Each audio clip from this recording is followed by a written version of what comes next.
بسم اللہ الرحمن الرحیم۔ شریعت نے جس طرح اولاد کے ذمے والدین کے حقوق ذکر فرمائے ہیں، ٹھیک اسی طریقے سے والدین کے ذمے اولاد کے حقوق بھی بیان فرمائے ہیں، اور کچھ ایسی اہم باتیں ہیں جو اولاد کے حقوق کا درجہ رکھتی ہیں، اور اولاد کے ان حقوق کا پورا کرنا والدین پر لازم ہو جاتا ہے۔ علماء ان حقوق میں سب سے پہلا حق یہ ذکر فرماتے ہیں کہ جب بچہ ماں کے پیٹ میں ہو تو پھر چاہیے کہ اس کی ماں حلال غذا کا اہتمام کرے۔ جو غذا اس کی ماں کھا لیتی ہے وہی غذا بچے کو پہنچتی ہے۔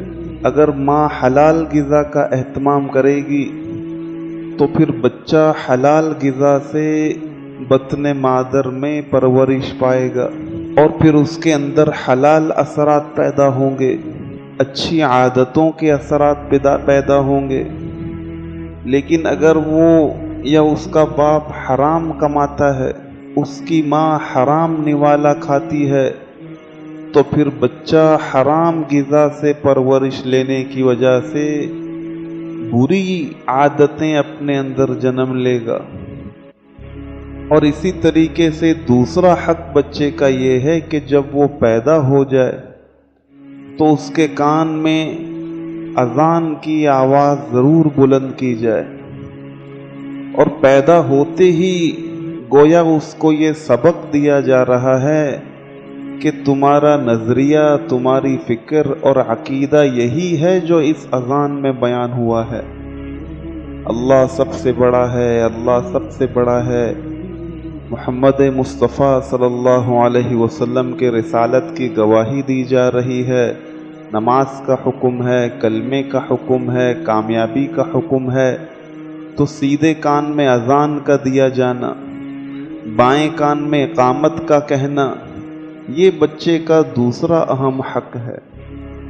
اور پھر اس میں جتنی جلدی ہو سکے کرنا چاہیے، اس عمل میں سستی نہیں کرنی چاہیے، چونکہ اذان جو دی جاتی ہے اس کا اصل مقصد یہ ہوتا ہے کہ جتنا جلدی ہو سکے بچے کے حواس میں اچھی آواز گھر کر جائے، اچھی آواز حصہ بن جائے۔ اگر معاذ اللہ دیر کر دی، جیسے کچھ لوگ غفلت میں ایک دن نکال لیتے ہیں، 2-3 دن کے بعد اذان دیتے ہیں، تو اس سے پہلے جتنی آوازیں اس کے کانوں تک جائیں گی وہ اپنے برے اثرات رکھتی ہیں۔ اور پھر اسی طریقے سے تیسرا حق بچے کا یہ ہے کہ اس بچے کا پیدائش کے 7ویں روز، بلکہ اس سے پہلے حق یہ ہے کہ اس بچے کا اچھا سا نام رکھا جائے، عقیقے سے بھی پہلے اس کا بہت اچھا نام ہو۔ اور نام میں ایک اصول یہ جیسے سمجھنے کا ہے کہ اس نام کا مطلب بگڑا ہوا نہ ہو، کوئی برا مطلب اس نام کا نہ ہو، کوئی اچھا مطلب اس نام کا ہو۔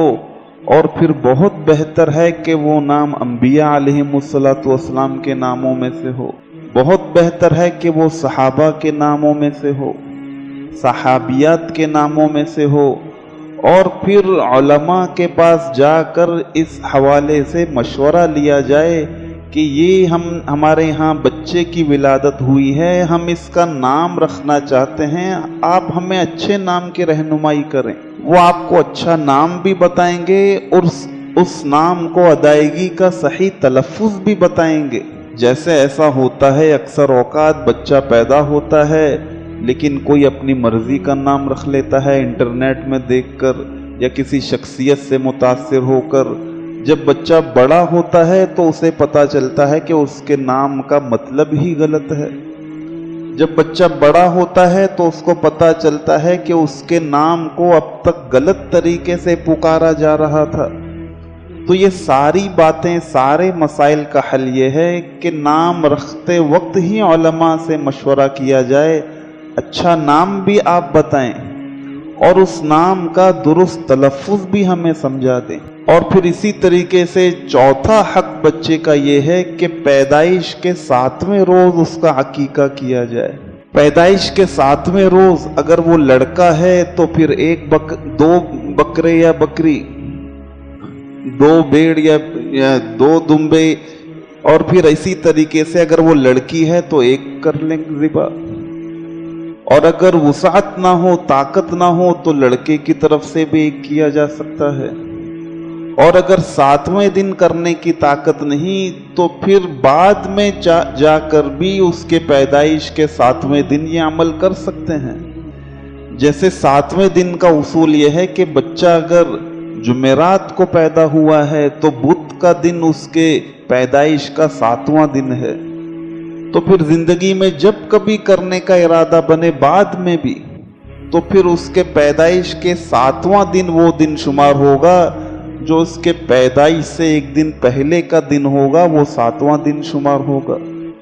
اور پھر اس کا فائدہ یہ بیان کرتے ہیں علماء کہ اس سے جیسے صدقہ کرنے سے بلائیں ٹلتی ہیں، تو یہ بھی ایک صدقے کی صورت ہے۔ ایک خوشی کے ماحول میں اللہ کے حضور صدقہ کیا جاتا ہے تاکہ بچے سے بری بلائیں ٹلیں اور یہ ہمارے لیے ایک اچھا اور نیک بن کر ثابت ہو سکے۔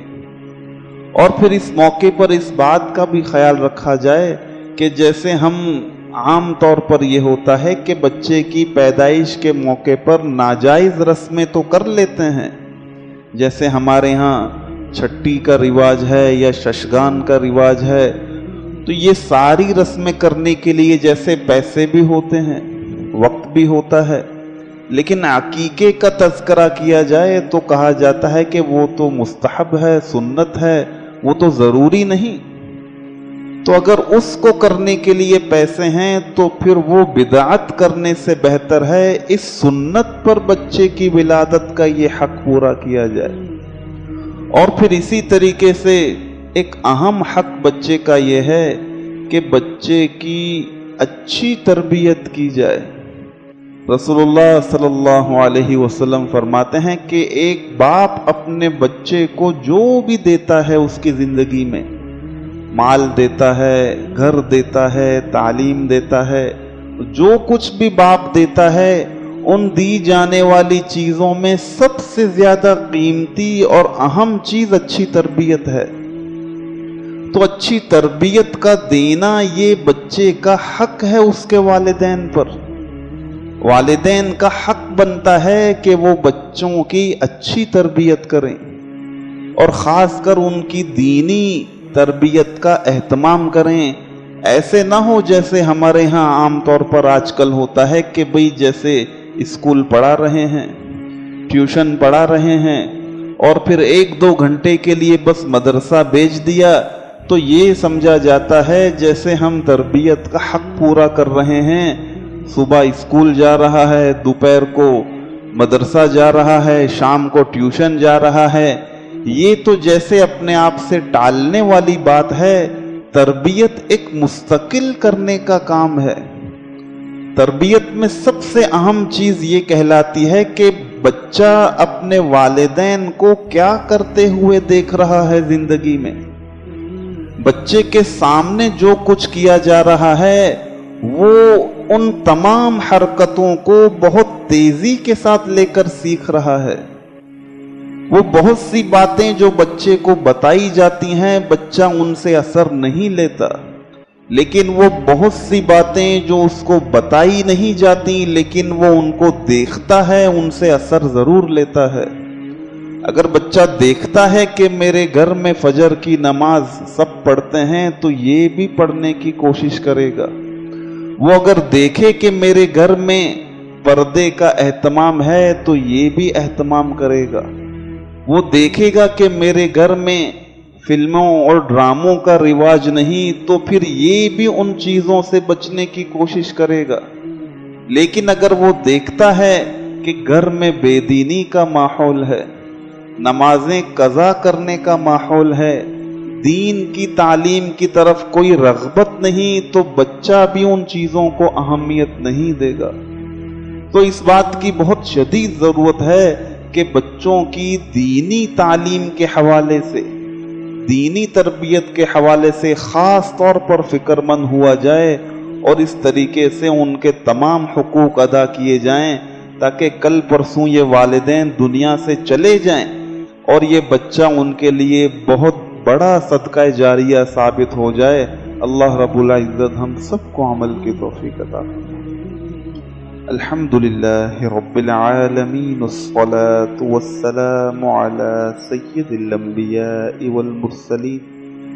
اللهم ربنا تقبل منا إنك أنت السميع العليم. اللهم ربنا فاغفر لنا ذنوبنا وكفر عنا سيئاتنا وتوفنا مع الأبرار.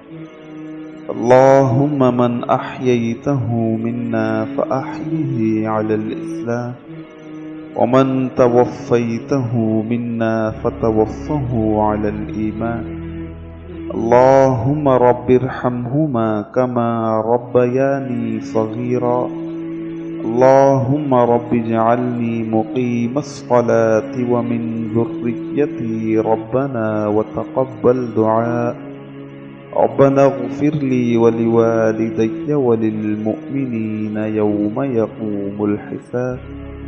اللهم اكفنا بحلالك عن حرامك وأغننا بفضلك عمن سواك.